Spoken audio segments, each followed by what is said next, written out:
হে মানব, তুমি শক্তির কথা বলো, কিন্তু সিদ্ধান্ত নিতে ভয় পাও। মনে রেখো, অস্থির মানুষ কখনো শক্তিশালী হয় না। নদী শক্তিশালী কারণ সে জানে সে কোথায় যাচ্ছে। তুমি দিক ঠিক করো, গতি নিজে থেকেই আসবে। তুমি ব্যথাকে শত্রু বানিয়েছ, তাই সে তোমাকে তাড়া করে।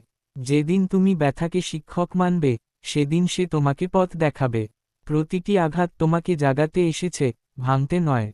যে আঘাত বুঝতে পারে, সে অজেয় হয়ে ওঠে। শোনো যোদ্ধা, পৃথিবী তোমাকে সবসময় সহজ রাস্তা দেবে না। কারণ সহজ রাস্তা ভিড়ে ভরা। কঠিন রাস্তা ফাঁকা থাকে, সেখানে জায়গা আছে তাদের জন্য যারা সাহসী। তুমি ভিড় চাও, না ইতিহাস? তুমি অন্যের অনুমতির অপেক্ষায় আছো। কেন? আকাশ উড়তে পাখির অনুমতি লাগে না। তোমার স্বপ্ন অনুমতি চায় না, চায় কর্ম। শুরু করো, পৃথিবী পড়ে বুঝবে।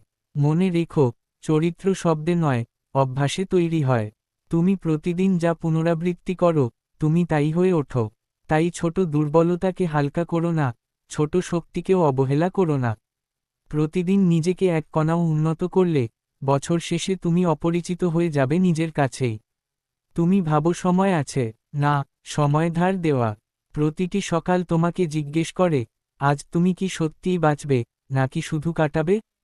যারা কাটায় তারা বুড়ো হয়, যারা বাঁচে তারা গভীর হয়।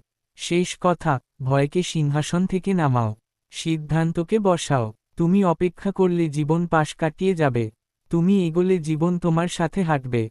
উঠে দাঁড়াও, ঘোষণা করো নিজের ভিতরে, আমি প্রস্তুত। কারণ যে আত্মা সিদ্ধান্ত নেয়, তাকে থামানোর মতো শক্তি এই জগতে নেই।